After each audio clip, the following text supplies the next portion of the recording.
Quick revision video on ionic equations, and be sure to subscribe for new content. Okay, so we'll start with the essentials. Ionic equations only include species involved in a chemical reaction. In other words, only the things that are changed. Soluble ionic compounds and strong acids and bases are shown as their constituent ions, and they are indicated in the equation by the AQ state symbol. Insoluble ionic compounds and covalent compounds shown as their chemical formulae, and they are indicated by the solid, gas or liquid state symbols in the chemical equation. Any ions found on both sides of the equation are cancelled out, and obviously these ions aren't changed, so they are referred to as spectator ions.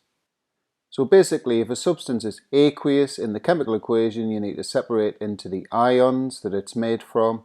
If it's solid, liquid or gas, leave it alone.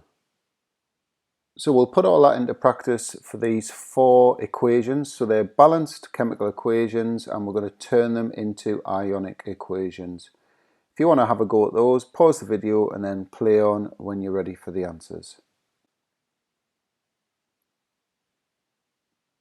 Okay, so the first one, focusing in on the state symbols, you can see we've got solid there, so that stays as it is. Aqueous, we're going to separate this into its ions. Likewise for this, that stays as H2O and that stays as CO2. So we get this, so just pick up on the aqueous substances. 2 moles of HCl is actually 2 moles of H plus ions and 2 moles of Cl minus ions. Remember that 2, that coefficient there, doubles everything, so 2 of each. Likewise for the sodium chloride, 2 Na plus ions, 2 Cl minus ions. And so you can see we've got 2 Cl minus ions either side, so they're going to cancel out, they're your spectator ions. So what's left is the ionic equation, and so it looks like that.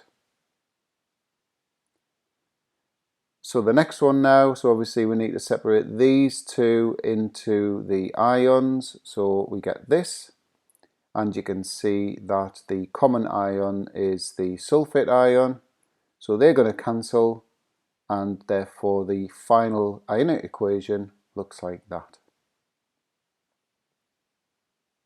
So the third one now, you can see we've got 3 aqueous substances, so they're all going to have to go into ions. Remember, this 2 means 2 moles of the sodium ion and 2 moles of the chloride ion. So we get this, and then cancel what we can left and right. So the chlorides go, and so do the sodium ions. So all we're left with for the ionic equation is that. And then finally, a classic neutralization equation here. So in terms of ions present, we've got all of those. So 2 Na pluses and 2 OH minuses from the sodium hydroxide. 2 H pluses because it's H2.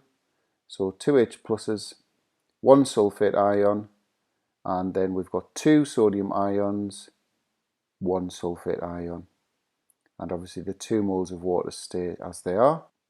So the ions that cancel are the sodium ions and the sulfate ions. So that leaves us with this. And what we should do is, because we've got 2's in front of everything, we should get rid of those, and the ionic equation would be expressed as that.